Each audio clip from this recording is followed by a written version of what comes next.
aksi aliansi yang berkumpul dari berbagai elemen-elemen lembaga menjadi satu, akan melakukan satu aksi yang akan digemarkan di kota Surabaya dan di sana-sini. Dan kebetulan pada saat ini saya di samping saya ada salah satu tokoh masyarakat, dia juga salah satu sesepuh dari rekan-rekan aliansi yang akan berjuang. Kita coba tanyakan saat ini di samping saya salah satu warga yang terdampak dari tanah Surat Ijo. Ya, tanah Surat Ijo itu merupakan sebuah kolonialisme yang diteruskan. Mengapa saya bisa mengatakan itu? Karena tanah Surat Ijo itu adalah tanah negara yang dimiliki rakyat secara fisik, yang kemudian diakui oleh Pemkot, padahal Pemkot tidak pernah masuk secara keseluruhan, tidak pernah membangun rumah kami, tidak pernah membangun infrastruktur tanah kami, tetapi dia merasa itu adalah aset Pemkot. Akibat dari hal tersebut, salah satunya adalah terjadi sengketa yang tidak berkesudahan antara warga Surat Ijo dengan pemerintah kota Surabaya. Yang kedua, tidak ada kepastian hukum dengan adanya Surat Ijo.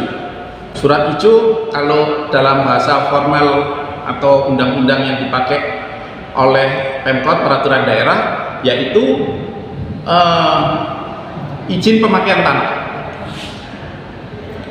Nah, lebih lanjut, karena tidak ada kepastian hukum atas tanah, akibatnya adalah tanah tidak dapat dianggunkan di bank. Kemudian rakyat sulit mendapatkan modal kerja. Hal ini kan tidak sesuai ya dengan Undang-Undang Pokok Agraria. Ya, tidak sesuai juga dengan Undang-Undang Dasar 45. Yang ingin Bapak Presiden buat.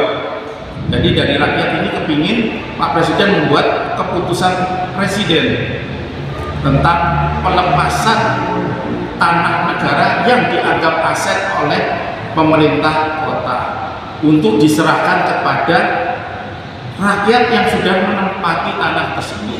Saya dari Aliansi Korban Surat Ijo Surabaya. Kami ingin menceritakan tentang kejadian yang terjadi atas diterbitkan Surat Ijo atau izin pemakaian tanah. Izin pemakaian tanah yang diterbitkan oleh pemerintah kota itu sudah kami telusuri bahwa Surat Ijo ini diterbitkan tanpa adanya SK dari negara. Tidak ada SK IPTG, tidak ada izin dari negara. Izin dari negara adalah Perpu 51 tahun 60 tentang larangan pemakaian tanah tanpa izin dari negara. Sementara IPT ini tidak ada izin dari negara. Kemudian kami tanyakan sertifikatnya, juga tidak memiliki sertifikat itu. Sehingga apabila diterbitkan yang namanya izin pemakaian tanah, maka hak atas tanah warga itu terampas di sini, sehingga tidak memberikan yang diatur oleh peraturan pemerintah nomor 8 tahun 53 tentang penguasaan tanah-tanah negara di pasal 12, di mana daerah swasta itu diberi hak penguasaan untuk dapat diberikan hak sesuatu hak di dalamnya, bukan sesuatu izin seperti yang dilakukan oleh kajian akademis di dalam kajian akademik, naskah akademik UNER. Nah, PP 853 itu tidak bisa berdiri sendiri, dia harus diatur dengan Undang-Undang Pokok Agraria nomor 5 tahun 60. Untuk mengkonversi PP 853 itu dengan Undang-Undang Pokok Agraria, maka diterbitkanlah Peraturan Menteri Agraria nomor 9 tahun 65, di mana peraturan itu menampung PP nomor 8 tahun 53 dan Undang-Undang Pokok Agraria, sehingga konversi tadi itu memberikan ketentuan pada daerah Swatantra untuk memberikan hak pakai kepada instansinya dan hak pengelolaan kepada pihak ketiga. Jadi kalau pemerintah kota itu mendapatkan HPL, maka itu harus diberikan kepada pihak ketiga berupa HGB di atas HPL, yaitu hak atas tanah. Artinya sesuatu hak di situ, bukan diberikan sesuatu izin pemakaian tanah.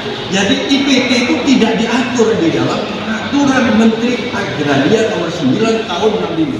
Kami mendampingi dulur-dulur kita korban Surat Ijo.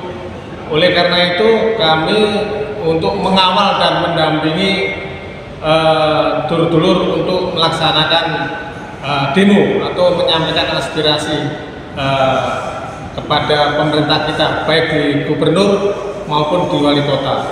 Dan juga saya adalah termasuk korban Surat Ijo, yang mana bapak saya dulu adalah pejuang 45, dan kedua mbah saya juga pejuang 45. Sekarang diturunkan kepada saya juga akan menyampaikan pendapat saya sebagai korban Surat Ijo. Jadi dulur-dulur Surabaya yang terdampak korban Surat Ijo, ayo kita berjuang, ayo kita menyampaikan pendapat kita. Kita sudah 30 tahun terlunta-lunta, ya, kita sudah 30 tahun kita melaksanakan perjuangan ini dengan hampa. Mari kita dukung semuanya. Kita harus berperan aktif kepada teman-teman kita yang berjuang pada tanggal 10 November tahun 2025 di Tugu Pahlawan Gubernuran maupun Balai Kota Surabaya. Untuk itu mari kita selamatkan anak cucu kita dari Surat Ijo. Demikian yang bisa kita ini kan jelas korban kebijakan dari pemerintah Kota Surabaya maupun pemerintah pusat terkait masalah hukum pertanahan. Kami ini yang tergabung dalam para pejuang Surat Ijo sudah tidak kurang-kurang berjuang, terutama kalau saya yang memang baru mulai di tahun 2020 kemarin. Kita sudah sampai ke wali kota, ke DPRD Surabaya, ke DPRD Jawa Timur, ke gubernur, bahkan ke DPR RI Komisi 2. Belum ada perubahan kebijakan yang signifikan terkait warga Surabaya korban Surat Ijo. Maka di momentum kali ini 10 November 2025, yang mana dalam waktu dekat ini Bapak Presiden Prabowo Subianto tengah disibukkan untuk memberi gelar pahlawan, ya, sedang disibukkan memilih mencari atau tokoh-tokoh yang layak untuk diberi gelar pahlawan. Saya hanya ingin menyampaikan kepada Pak Prabowo Subianto, monggo silakan Bapak mau memberi gelar kepahlawanan kepada siapa saja. Kami terutama rakyat biasa seperti saya serahkan itu pada kebijakan pemerintah pusat. Tapi mohon Pak Prabowo Subianto, panjenengan adalah seorang tidak hanya presiden kepala pemerintahan, tetapi Anda adalah kepala negara. Untuk kali ini kami berharap sebagai korban Surat Ijo, Bapak Prabowo Subianto berkenan melaksanakan atau mengambil diskresi untuk penyelesaian Surat Ijo di Surabaya. Jadi saya berharap Bapaklah yang akan menjadi pahlawan penyelesaian Surat Ijo di Surabaya ini. Itu harapan kami. Maka yang saya tunggu dari Pak Prabowo Subianto adalah diskresi, entah itu berupa keputusan presiden atau dekret presiden, agar persoalan konflik agraria terutama Surat Ijo yang memakan waktu sudah hampir 30 tahun belakangan ini bisa diselesaikan dengan baik. Pemerintah Kota Surabaya tidak dipermalukan, rakyat dimenangkan. Itu saja dari saya, dan saya ingatkan kepada dulur-dulur di Surabaya, terutama warga korban Surat Ijo, jangan lupa hadir hari Senin tanggal 10 November 2025 di Tugu Pahlawan, di kantor Gubernur Jawa Timur, di Balai Kota Surabaya. Ramekan. Kalau Anda diam, Anda akan terus ditindas. Tapi kalau kita bergandengan tangan, kita bisa melawan untuk melakukan perubahan surat hijau bisa dikonversi menjadi sertifikat hak milik.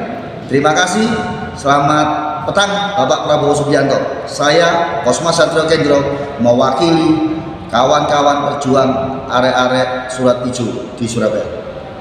Amin.